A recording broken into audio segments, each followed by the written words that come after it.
Hello and welcome to the PowerSwitch, gaming's call-in talk radio show. My name is Peter Spezia, and today is January 22nd, 2017. This is the 6th episode of the podcast. Thank you for tuning in. We use Discord as a means to add and drop callers to talk about video games and switch the power that's found in a typical gaming podcast. You can join our server to participate during recordings at rhymeswithasia.com/call. You can now subscribe to the PowerSwitch on podcast services such as iTunes, Google Play, and Stitcher. And if you could be so kind as to leave a review, that would really help as well. If you're new to the show, we're hoping to have these podcasts happen at least every weekend, but also during certain weekdays, generally lining up with the evenings of when big game news breaks. Now, first I open the show for about 10 minutes to reflect on the show's main topic. And after a small commercial break, we set up callers to join the show, either to discuss the show's main topic or to bring up any gaming question of their own choosing. Once that's run its course, I'll end the show with a fun segment and we'll call it a day, hopefully in about an hour's time. And if that sounds like your kind of podcast, let's get right into it. Spoiler alert, I'm going to talk about spoilers. Now, what is considered a spoiler? Well, Wikipedia gives the definition as an element of a disseminated summary or description of any piece of fiction that reveals any plot elements which threaten to give away important details. That's a pretty fair definition. It's most commonly like a midpoint plot twist, the climax of a story, or its ending. And of course, this is referring to once a media has already been released, but before a subject has viewed it, or read it, or experienced it. Because everyone can't experience a piece of media as soon as it's released, and thus discussing spoilers becomes a concern. Now, when we talk about spoilers in video games, there are certainly many famous ones. Samus is a woman, Sephiroth kills Aerith, Sheik is Zelda, the protagonist is Darth Revan, Would You Kindly? The list goes on, and those are certainly some well-known ones, but even for this list, I had to be careful because people are very picky about what they consider a spoiler, and just for those to be the most famous ones, that says something really. So why do we try to preserve spoilers? Well, of course, careful thought has been put into good plot twists. There's a lot of hard work that went into it, and there's a certain amount of emotion that the writers want to derive out of the player. So games are also longer time commitments than movies, and so maybe that's why people are more picky about game spoilers, or it seems, as opposed to a 2-hour commitment with a movie versus a 40-plus hour RPG. There's a big difference there. Ultimately, though, I think we like to try to preserve spoilers about the games we care about because we want other people to be surprised just like how we were surprised. And, to possibly dispel that notion is a tough thing to do to someone else. Some have asked, though, is it better to be spoiled? Now, there's a study that suggests that people who have stories spoiled beforehand are actually happier when they experience those same stories. It comes from 2011 from the University of California, San Diego, and it appears in Psychological Science. Now, the possibilities of why there's better hedonistic value or more pleasure, as the study elaborates, there's a couple possibilities. One, they argue that the plot doesn't matter, that it's the writing that derives the enjoyment. Or what I think is probably more possible is that once you know the basics of the plots, it's easier to focus on the more detailed elements, and then that's what derives the enjoyment. Think about when you rewatch something and you say, wow, I never noticed that the first time around. Well, yeah, the first time around, you're trying to grasp the basic tenets of the plot, whereas once that's all cleared for you, you're noticing on the finer points, the really noticeable things. Overall, I think it's important to discuss narrative twists in games, and when we talk about the medium of games, we often compare them to movies. And certainly film has been around a lot longer than games, so there are definitely more examples of movie and narrative plot twists.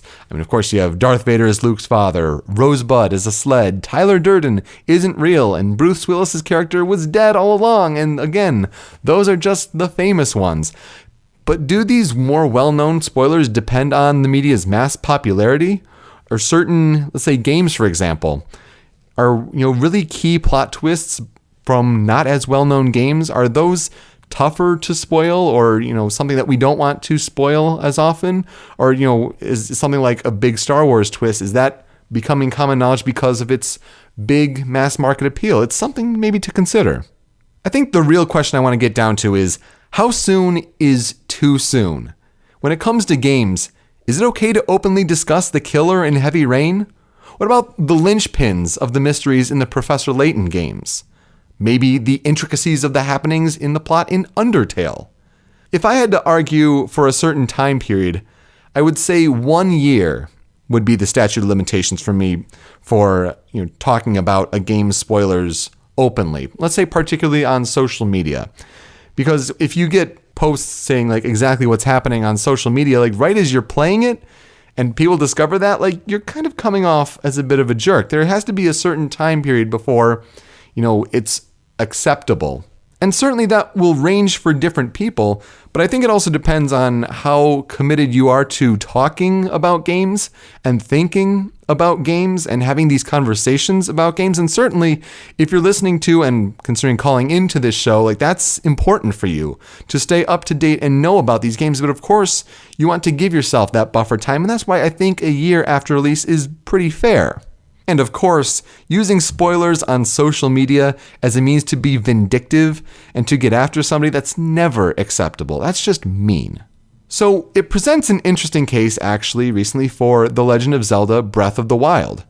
Now, certainly many people for games that they care about go on what they call media blackout, and that's where they don't want to hear anything about the game, they don't want to look at any trailers, just anything could possibly be considered a spoiler for them. And that's where the range of what is considered a spoiler really kind of broadens itself, right? I mean, some people don't want to listen to a game's soundtrack or music. They don't want to know any dungeon theming, any humorous moments. And it's a different game, but a recent example I came up with humorous moments was, I don't know if you saw the video for Yakuza 0. The main character is at this sort of establishment, and he wants to get a turkey, a cooked turkey. And the waitress that's there, the hostess, says, oh, here we have this. And it's a chicken. It's a live chicken. And the character is fascinated by this. He's like, oh, it's a chicken. Well, I want him part of my team. And they're like, oh, you sure? And yep, let's give the chicken a role on my Yakuza team. It's the moments like this where, okay, maybe some people could consider that a spoiler, but for others, that might sell them on the game entirely. They might not have heard of Yakuza 0, but they see that sort of scene, they see that kind of style of humor, and maybe that sells a copy of that game. It's something to consider. But another interesting thing with Legend of Zelda Breath of the Wild is a possible leak that occurred of people being very particular and noticing the smallest details. So during the Nintendo Treehouse stream for Nintendo Switch, Reggie Fils-Aimé showed off the map, the cloth map that is apparently given out in the special editions of the game. And they flipped it over and they showed apparently writing in Hylian around one of the sides of the map. And so some YouTubers went in a Discord channel, they translated it to Japanese, then they translated it to English, and basically it kind of lays out the backstory of the game. Now, certainly some people could consider that a spoiler, and we won't really talk about that here, though if you do watch that video, it's really interesting and actually makes me more excited for Breath of the Wild, to be honest, because it's seeming to be a very interesting story. But, certainly some people may want to avoid that if they want to go in blind or, totally media blackout. That's why I'd like to present the idea of spoiler casts. And certainly it's not the first time someone has come up with the idea of a spoiler cast. But I think the possibility of this show doing spoiler casts could be a promising one. I think that, whether it's a month or two after beating certain big games, we can host calls and sort of special episodes in a way where those who have beaten the games and can talk about it knowledgeably can call in, and we can just go into full details about the game as a way of catharsis in a way. Because when you play a game and you beat it, you're in an in-group. You're in a group that knows the details of that game more intimately than anyone else. And sure, media outlets can provide conversations nearly immediately that you can go watch and listen to. And yeah, there are definitely outlets that do that. And it works, certainly. But with this show, to have your own voice be a contribution into that full conversation. I think that can be something different. And so just some thoughts I'd like to consider with spoiler cast as a possibility for this show, something we can do for special episodes, but also in general for spoilers, like how soon is too soon? Is a year appropriate for, when a game comes out to openly talk about it, or would that still be an issue for some people? I'm curious to hear your thoughts. So that's what I'd have to say. When we come back, we'll get to the callers. Love to hear your thoughts, and you can also bring up whatever gaming topic you'd like to discuss. That's certainly fine. But also don't forget, you can also reply to what another caller had to say too. I'm here in a hotel room. I'm here in Portland, Maine. I'm on a work trip, but still want to talk to you guys. So that's all when we come back here on the Power Switch.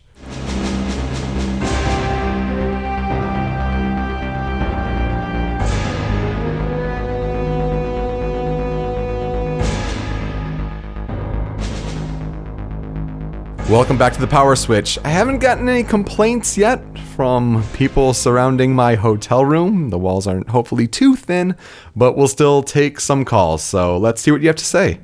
From Illinois, Video Game Guru 64. Welcome back to the Power Switch. Hello. Hey, good to hear you. What's up? I wanted to talk about my backlog since you talked about it last time. And I didn't get a chance to talk about it because I have a ton of games on my backlog. What are some games that are on that big backlog there? Well, first I have Fire Emblem Conquest and Revelations I still have to finish. Okay, but you went through Birthright. How did you like that? Yeah.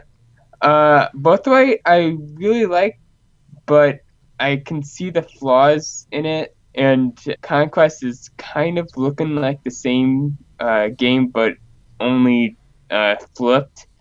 So maybe I should just go through Revelations instead.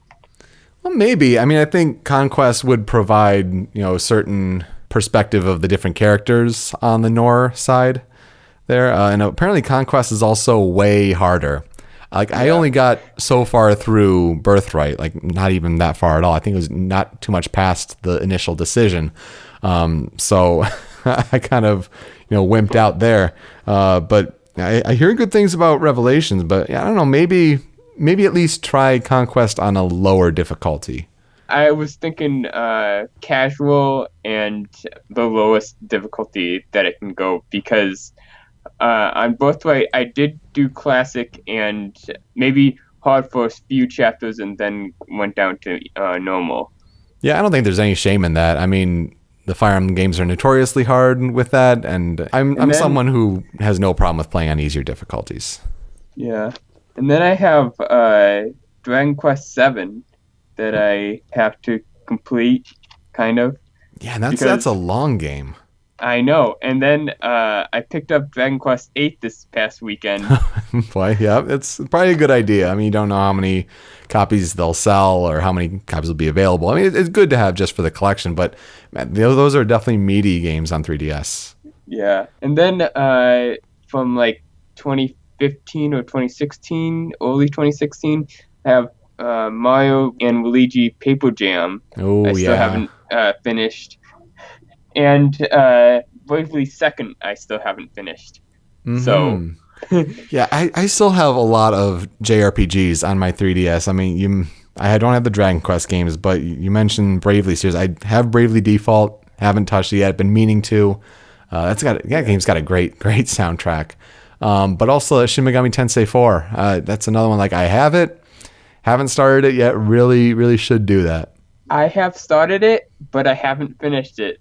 That's another game that I need to finish. Yeah, it's tough. I mean, when you get out of a loop with a certain game and you stop playing it for a while, and then when you get back in, it's like, oh, how do I play this again? Where am I again? And with JRPGs especially, I mean, that's tough. The problem is I'm all in on Pokemon since last November. It's just all Pokemon all the time. Yeah, that's totally fair with 3DS. I mean, I think many of us who do have a 3DS are in that kind of same boat. That was certainly the last game I played on 3DS. I actually just had my 3DS SD card corrupt itself, which is an awful thing to have happen, because it's even this error where I tried downloading something from the eShop and it won't let me. So it comes up like an eShop error, but it's really we can't save anything to your SD card anymore. And then you can't transfer anything. You can't upload anything. It's like, no, that's several years of progress gone. Okay, well, bring on Nintendo Switch. Well, and another thing of Nintendo Switch, you have to get a good SD card in order to have better non-corrupting data. I listened to Total Biscuit recently, and he said the SD card can get corrupted very easily. So it's very, very interesting. I mean, I think, at least an SDXC would probably be a good idea. I'm probably going towards like a 64 gig for Switch launch. I mean, that's like $16 if you know where to look, and you just got to make sure to get a good read and write speed. That's probably the most important. Yeah. Anything else in your backlog? Dragon Ball Fusion. I haven't heard too much about that one. What's that one like? I haven't even started it. I got it for Christmas, and I still haven't started it yet. I've been watching TFS Gaming, the Team 4-Star. Oh, yeah. Gaming talked about it, and they said it is kind of like Pokemon. So... Oh, that's interesting. I've heard that game be compared to Pokemon, but also World of Final Fantasy also compared positively to Pokemon. It's really interesting that more games are kind of trying to, take that route of approach. And it actually reminds me of how Grant from TFS Gaming, I know him very well from old podcast days. I've actually been wanting to possibly ask him to be a guest on this show sometime. So that reminds me of that. We'll want to have to do that sometime. Yeah. The second topic that I wanted to bring up was Zelda Breath of the Wild spoilers and how I'm avoiding them, but I kind of wanted to see the story so I kind of looked in there, but not as much as some people. Now, I mean, I guess to try to avoid those, because I do want to respect for people who are trying to go on, or who would consider, those kind of backstory spoilers. I don't want to really discuss them too much because while games come out and are a year out, I think that's a different thing. But when a game still is yet to come out, I do want to respect that. But from what you read, like, are you excited about what that could possibly bode for the story? Yes. Yeah. Definitely. I don't know this exactly, but I theorize that the tribes of Hyrule are going to band together and defeat this Calamity Ganon. That would be cool to me to see, but yeah. Yeah, and that would almost remind me of Mass Effect in a way, with all the different species banding together to beat the big evil. I think what's most interesting about that leak is where it possibly places it in the timeline, and it's without saying much, like it's something worth exploring, and I'm looking forward to seeing that a lot. But if if you can't wait, and you feel like it would further excite you, go check it out. But if you're going on blackout, I'd say stay away. I think you'll be delightfully surprised. Yeah, I guess that's all I wanted to talk about. Very good. So, well, if people haven't heard you on the show before, you can find you on Twitter and other forums on the internet at VideoGameGuru64. Yep. Great. Well, thank you so much for calling in. Really appreciate the time. Yeah. See ya. Also from Illinois, Yvonne. Welcome back to the Power Switch. How are you doing? Hello. Hey, what's up? What do you want to talk about? So I wanted to talk about, because you mentioned a really interesting thing that I had no idea about. Honestly, makes me feel kind of better that I'm not alone on this. So you mentioned in a university, you said California, was it? Yeah, UC San Diego, yeah. That people who learn about spoilers enjoy a piece of entertainment or art more, like if it was movies or literature or like games. And I find that interesting because that's kind of my philosophy on it too. Like if it's something newer, I try to steer clear of spoilers. Right. But for the most part, sometimes a good example of this was all the Arkham games. I really like the character of Batman. I'm always curious to see what villains are in there.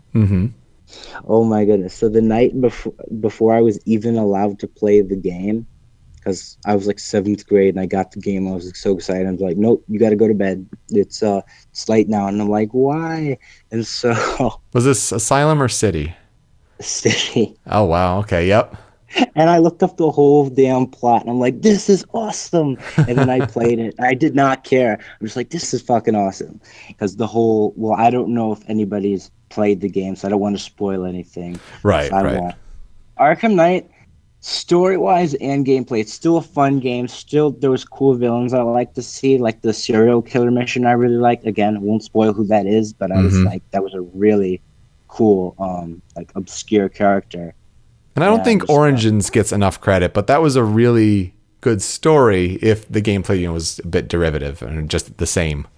That's what I felt like too. The boss fights were the best though. Deathstroke From was what I played, just Deathstroke tough. was it was awesome though.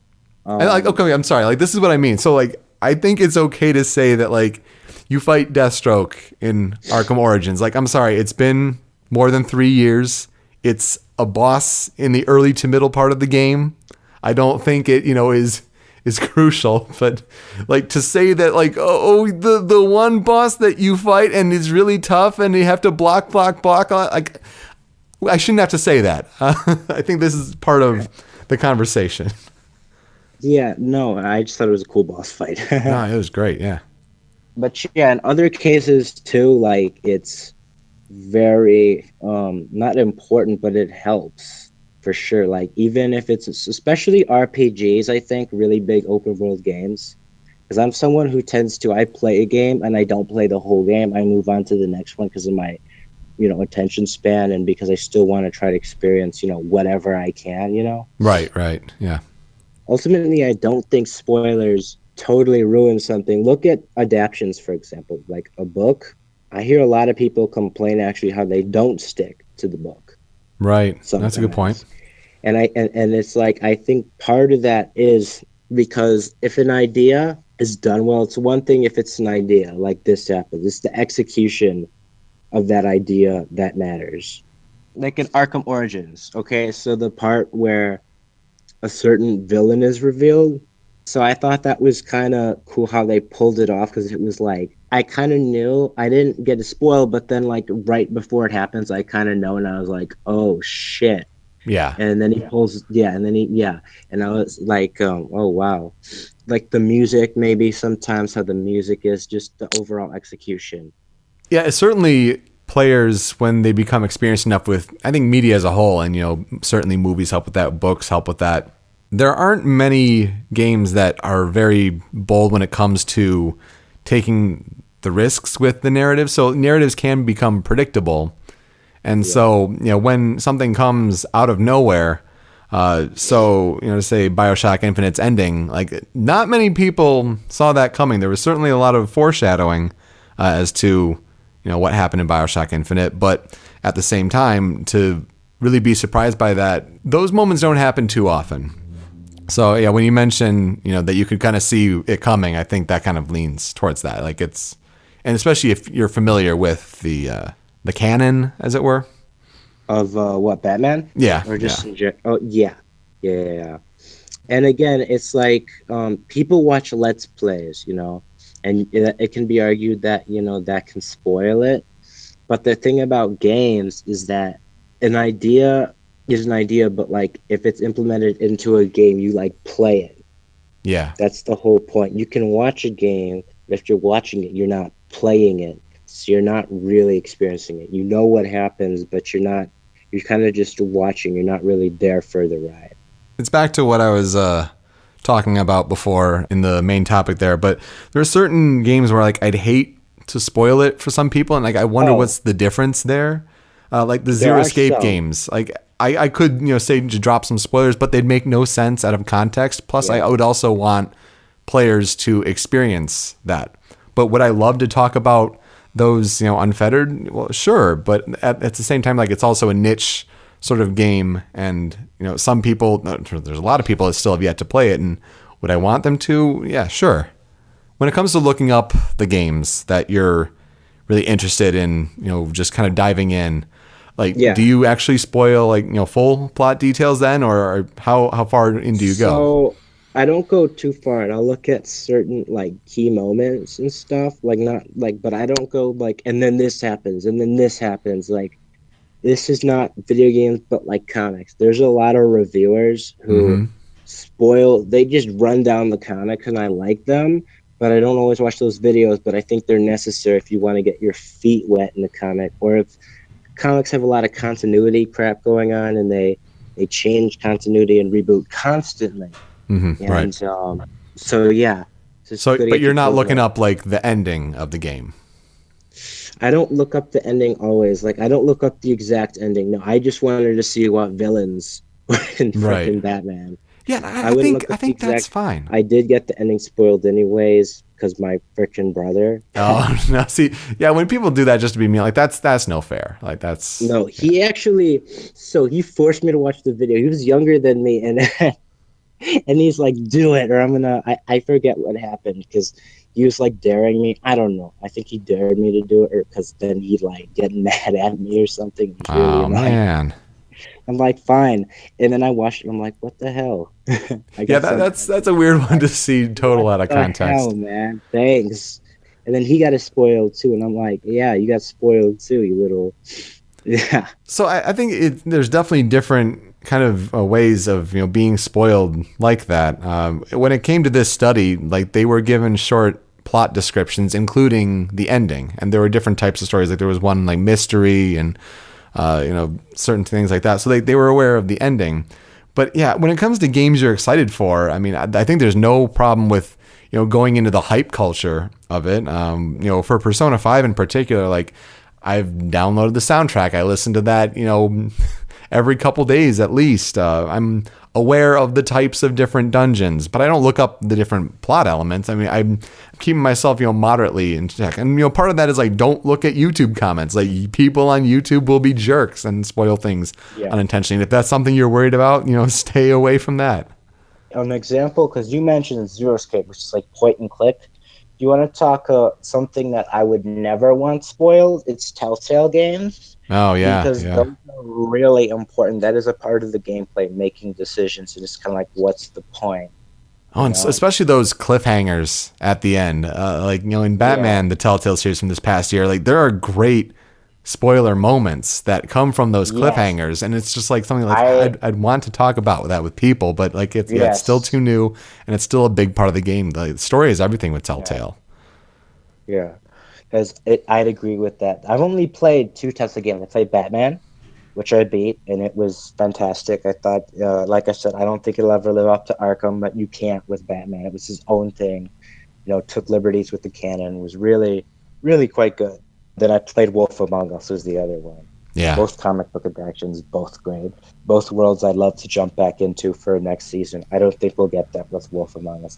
Yeah, but that Wolf Among Us was really good. Wolf Among Us was great. I think we'll get it with Batman. I'd be shocked, but at the same time, I am worried we won't, and that it's just going to end that way. What do you think? I think DC is pretty happy with how Telltale did, and the partnerships that they did, with Greg Miller to make that talk show. I think that kind of shows a good faith with that property. Yeah, I haven't seen it, and they do have to double down because they've got not just Telltale, they have Rocksteady's probably working on more games. I hear they're working on a Superman game, which we'll see how that turns out. And Warner Brothers Montreal is working on supposedly on like a Batman Beyond game. These are all rumors. Right. The Damian Wayne game supposedly. Yeah. Yes, that would be awesome because it feels like I hear it's like female Black Mask and like Flamingo. Like that'd be interesting. Yeah. Yeah, like more obscure characters, White Rabbit. Stuff. I think that has potential to be really cool. I love to see that because Warner Brothers Montreal. I think the reason why I didn't like Arkham Origins as much was, despite some story beats I didn't like, it was also because the gameplay was too similar to City, and the environments were kind of recycled too. Because it was kind of cool, but it's kind of also lame because I'm like, oh, here's this place, but it just has snow. Yeah, but I think if they have the chance to make their own thing, like they definitely have a lot of potential. And you bring up, rumors are definitely part of it as well. I mean, you can even talk about what's. We did a thing about that with leaks and stuff. I remember. Mm-hmm. Yeah, and I mean, part of it is you could almost say, that, spoilers have a part in press conferences. I mean, when it came to the Switch conference, I mean, if you're, someone who wants to stay totally blind to that, like it's all a matter of balance. So I think there's nothing wrong, essentially, to kind of summarize your point. I think there's nothing wrong with, looking up things that you're excited for, but of course you have to be very careful. And that's all, pre-release. Some people love to go on blackout. Some people like to look up things within reason. I know, when it came to Super Smash Bros. Brawl, I was looking up everything I could. Even something like Mass Effect Andromeda, like watching the trailers, trying to, look at different, theories about it. Like that excites me. I mean, would people, possibly glean possible plot elements from that? Yeah, possibly. And I think that's part of the excitement. When it comes to stories that say like, oh, someone leaked the ending for Resident Evil 7, like click here to find out. Like, it's like, I'm not going to do that yet. No. I'm so excited for Tuesday. Oh my God. It should be really good. Yeah. What are some anticipated games? I don't think we've talked about that. Like, besides the Switch, what are you anticipating this year? Good for question. Me, it's Resident Evil 7 and Neo. I have the demo for Neo. I haven't played in a while because I played the beta like 3 months ago, so I'm very rusty on it, but I'm eager to get back in and, get bounce off the ropes, like get better, rebound and stuff. We'll see. That makes sense. And that's very Souls-like. I think my more anticipated games are kind of the ones that are just hitting in these next couple months. Really, Horizon and then Switch stuff with Breath of the Wild. Like that's really big on my list. Mass Effect Andromeda is huge. But, my most anticipated game of the year is Persona 5. And I cannot wait for that at all.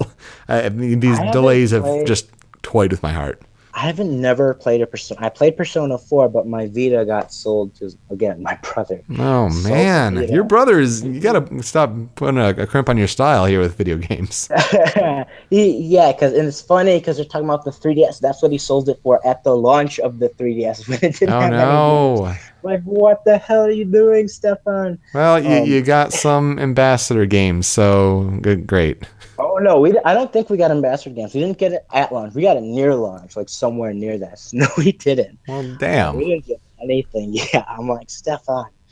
Persona 4 Golden on Vita is my favorite game of all time, but it's something that has a very slow start, which it's actually something I'll be talking a bit about at the end of the show here. Yeah, I've thought about getting a Vita, and I'm not sure because I want to get the Switch, and then Scorpio might be coming out, and I might get a job in March, so I'm hoping... and if that's the case, I have to spend my bucks, wisely. But yeah, definitely want to get a Vita. I just don't know what to play on it. If you get anything, get a PlayStation TV. It's much cheaper. It connects to your TV, and it's great to play Vita games on TV. You can play almost all of the Vita games on your TV. I think that's much more worth it. Are you saying I don't need a Vita to play Vita games? I just get a PlayStation TV because I thought you needed it. Really? Yeah, that's the idea of PlayStation TV, and I'm kind of shocked it didn't work, to be honest, for Sony. Heck? So PlayStation TV plays Vita games on your TV. In that case, forget about getting a Vita. I'm just gonna get, how much is it? I think prices vary, but I think you could probably reliably find one for $40. Yeah, that's crazy. I'm gonna do that. All right. Thanks for telling me that. Yeah, no problem. And save up for a Switch. If you're going to get anything between a Switch and a Vita, as much as I love my Vita, you want to be on the cutting edge of Switch. Yeah. Anyways, I know I have to go. Thank you for having me on again, man. No problem. You can find you at PunkFan97, so go check him out on Twitter. Thanks again, Yvonne. All right. Bye. Yep, take care. And from California, it's Rita. Welcome to the Power Switch. How are you? I'm doing pretty well. How are you doing today, Peter? Doing great. Thank you for calling in. What's on your mind? Spoilers, since this is like what the show's about today. Sure, yeah. I was thinking specifically, like the pre-release info that we got for Pokemon Sun and Moon. Do you think that was like way too much info that we got?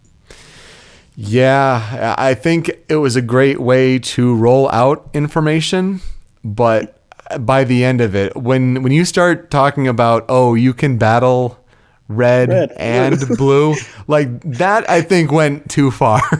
When you're starting to talk about, basically like post-game content in your pre-release type, like that was a bit far. But I mean, I love the idea of, trailers every 2 to 3 weeks and show a couple new Pokemon, but I think, they got to the point where there weren't many that were brand new.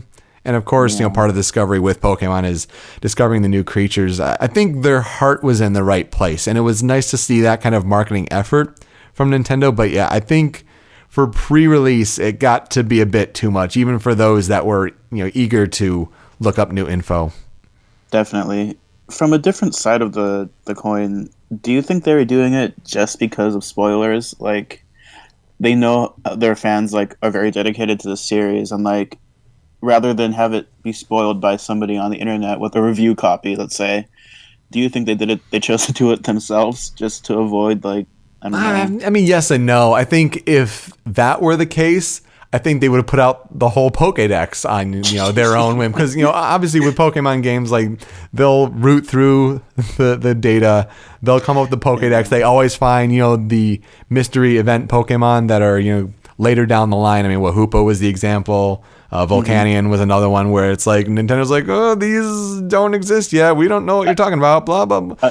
I mean, I think if that were the case, they would have just shown the whole Pokédex. But And you say that, I think they actually did that with the Sun and Moon demo. They found out all of the Pokemon in just that demo. Because, and it's how do you still have that code in there? They left the images in, but they took out the text, which boy. I don't know. You think they'd know better, but I mean, I think it's cool how they were vocal enough to kind of market their game, and I think that shows with how well it sold. I mean, Pokemon Sun and Moon sold remarkably well. NPD released the top 10 selling games of the year, and Sun was number 8 and Moon was 10. To have, I may be wrong about that. Something I read where both games were really high up there, and it's just imagine what they would have done if you combined their numbers. Even myself, I've bought 4 different copies. Wow. That's dedication. So, yeah, that's does it really count if the one person buys multiple copies? Yeah, that all counts. That's number of units that helps. But I think that was a good kind of learning lesson for them. You could also argue that Pokemon Go may have helped with the brand recognition that was very popular at the time. That could also be a factor. But to have it constantly be in people's mind share every couple of weeks with gaming news. I mean, that was during the downtime of when I wasn't running a podcast, but I can only imagine to, talk about game news, and every couple of weeks you're talking about Pokemon Sun and Moon, just on a cycle.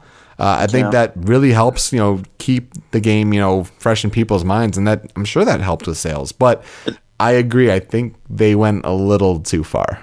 Yeah, especially towards the end when people actually started getting reviewed copies, and there was this one 4chan leaker who leaked it out, Pokemon Moon, to everybody. Oh yeah. 10 days before it actually came out. Right. And people were just disappointed that there was really nothing more to the game at that point. Mm-hmm. Yeah, and I can see that. I mean, I thought the story was okay, the characters were pretty okay. I liked the soundtrack to the game actually, but yeah, when they started talking about the Ultra Beasts, and they're showing almost all of them in promotional material. They didn't show creatures like Necrozma or anything like that, but right. They did leave a couple things. But I think overall, maybe the game's weakest point, especially when you compare it to the previous entries, is the lack of post-game content. Yeah, ever since probably Gen 6. I mean, Gen 5 had Pokemon World Tournament, but then Gen 5 just was the last time they did something fun like that. I don't really count Battle Maison and Battle Tree as too fun. Right. It's all competitive stuff. You need a competitive team to do well at that kind of stuff. And it's exactly. Well, they're still casual players, and they just want to look for something to do after the game. And then when you looked at something like Omega Ruby Alpha Sapphire, I mean, to have the Mirage sort of islands pop up, we catch basically all of the legendaries. That is such a smart idea. Yeah. There have been certain things after launch with Pokemon Sun and Moon. I mean, you can talk about the global events where they have way too high expectations.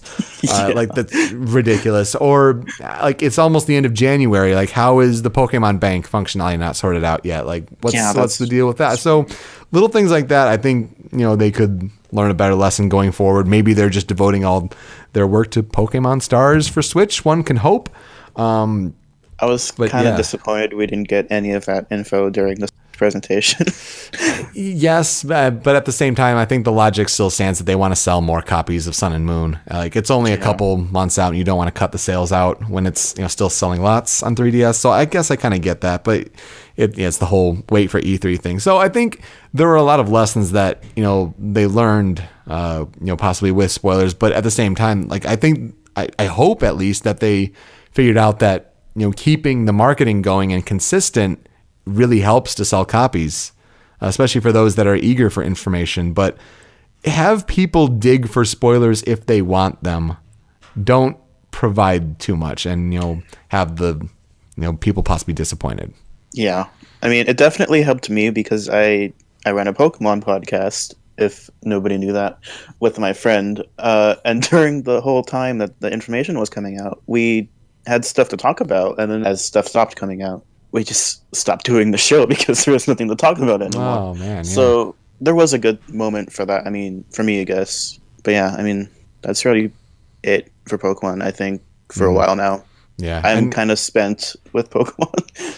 Yeah, and it's tough. It's definitely a game where if you go too much, you can burn out a bit easily. And it's something I would like to talk about, the story and all that at some point. But again, it's maybe something for a spoiler cast with this show. But to just talk about it openly, I mean, we're still less than a year. Like I'd rather not do that. But I think my combined playtime between Sun and Moon has reached almost 400 hours now.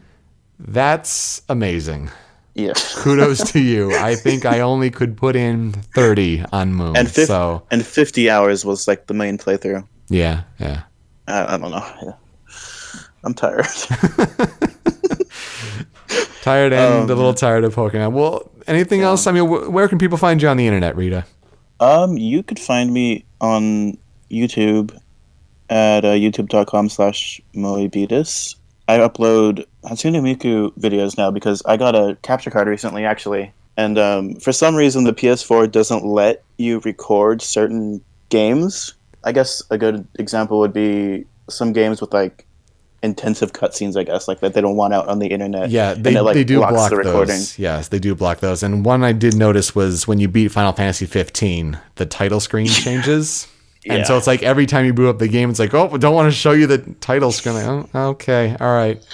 That's tricky, though, to manage like the HDCP and all that with capture cards. But yeah, well, good stuff. Yeah. And on Twitter? And then Twitter, if you want to follow me, it's a weird handle because I'm tricky. But my Twitter username is Calistegia. But instead of an L, it's an I, like uppercase I, because Calistegia was taken on Twitter. I never noticed that. I thought it was just like, oh, that's a good Persona 4 Dancing All Night reference, but tricky. Dancing All Night was a good game. I don't care what everybody says. I like the music. The story was not the best, but I really like the music. But they say that they are milking it, but I enjoyed all the flavors of the milk that Atlas gave us. That's a good way of putting it. Yeah. All right. Well, I think that's pretty much it for me. All right, Rita. Thanks so much for calling in. Appreciate it. No problem. It was fun. All right. When we come back, I'll have a segment where I like to compare a couple games and how they begin. All that when we come back here on the Power Switch.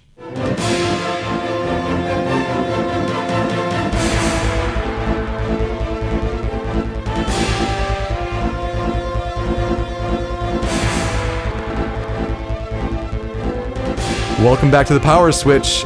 This week's tempo control music is brought to you by Resident Evil 2. You can find a new video game music top 10 list with a specific game soundtrack every Tuesday over at youtube.com/rhymeswithasia. Now I'd like to wrap up the show with a segment I like to call Good Tutorial versus Bad Tutorial. The way games open is very important. Some of these games handle this very well, some of these games don't. It just so happens that the games I've been playing recently handle these opening segments of their game in very different ways. So let's first talk about Watch Dogs 2. I'll bring it up for the third straight episode. Why not? because I think his tutorial is really important to mention. Like, it's a very good introduction to the game. So the way it introduces itself, it shows your character Marcus Holloway, and it shows that he's been accused of a crime that he didn't commit, essentially. But with his hacking skills, he can go into the big computer system, the evil CTOS system that's taking control of San Francisco, and he wants to break into their server room and delete his record so he can be off the grid and stop being falsely accused of this crime. So how would he go and do that? He has to infiltrate the server room. So the way they do this is it shows, it starts with cover to show the workings of the cover system, because you have to go in stealthy. Yeah, you can't just break into this big, secret corporation's server room just to, do something illegal, essentially. But you can't go in guns blazing. You gotta start with stealth. So they really show that off very well. Show how you can move around the cover system. You show how you can kind of see the environment, have guards pop up as red, show your options essentially. And then whether you want to either melee, from behind to, stealth takedown, or, use a stun gun. So it provides different ways that you can kind of work through first this open environment before you get into the actual server room, which is a multi-layered environment. So it kind of builds on that knowledge, has the soundtrack going, really gets you in this mood of what the basic combat gameplay is like. Sure, eventually they'll add hacking things later down the line, but the fundamentals of combat are really important to kind of set the mood, set the narrative, and just set the overall feel of Watch Dogs 2. And I think the way that they introduced these different steps to you to have the player then actually engage and interact with that to kind of really have this great intro mission to the game, I think that was really well done, and it set off the game on a really good pace. Now, missions later down the line that we already covered on the show, it kind of bothered me how when the police are swarming you, like even on an easier difficulty, it's very, very difficult, and you have to trick the AI essentially to get it to work. I mean, that's what I've found. But the tutorial in Watch Dogs 2, very good. Then we talked about gaming resolutions for 2017. Now I'm traveling. I'm here in Portland, Maine, in this hotel, and I started to play The Legend of Heroes Trails in the Sky, playing the PSP version essentially on my PlayStation Vita. It's also available on PC, but I figure if I'm going to play a long RPG and I'm going to be traveling a lot, I might as well play this on the go on my Vita. So I fire up the game. Certainly a little dated graphics with PSP, that's fine. Now, I'm going into this not knowing anything about the Legend of Heroes series, nothing about Trails in the Sky. I know there's also Cold Steel, but I really don't know anything about this game. So you open up, there's this girl character. She's having a conversation with her dad. Her dad's come home from, some time out working. And they have this jovial conversation, but the dad has a present. It's a boy. And he's unconscious. He has amnesia because, of course, he does. And well, what's my name? Oh, well, okay, my name is... And then they go to a opening sequence, a title sequence. Almost like, Tales of Symphonia, how that opens, and it's an anime sort of with music and things happening. At least Tales of Symphonia made kind of sense what was going on in a way. But The Legend of Heroes, Trails in the Sky, a lot of things happening. Doesn't explain anything what's going on. I have no idea what to expect with the story, even from this opening title sequence. It just makes little sense. So, okay, fine. We come back and the characters, it's probably now a couple years later, they seem to be a family. Now they're getting along well. And these two characters, Estelle and Joshua, they're going to be bracers. Okay, they say what bracers are, but what are bracers? Okay, I guess they take care of jobs around town, and there's this technology, there's quartz that gets put into weapons that allow for magic? Okay, this could be explained better. When a game has you talking to characters and say, what would you like to know about? And there's a list of things for you to click on, and then the character just dumps exposition, that's not the way to get invested in the world. So there's just a lot of reading, a lot of text. Okay, we'll go into town. We talk to some people. Okay, this is how you attach quartz to your weapons. All right, and here are the moves that you can look at. Here, open this book and see this huge list of moves depending on the different types of quartz that you apply to your weapons. Okay, this is a lot. Why are you throwing this at me? And it's about 40 minutes in, and I finally got to the opening mission. There has still been no real gameplay aside from going around town, talking to people, getting exposition dumps. I have no idea what the story is going to be. And this is supposed to be one of the best RPGs of the last 10 years, according to different sources. So I'm still interested. I mean, the characters seem interesting. It's at least written pretty well. But this is not how to do a tutorial. I'm 40 minutes in, I've gotten to the dungeon, so I guess I'm about to soon get into some battle gameplay, perhaps? Dungeon exploring, maybe?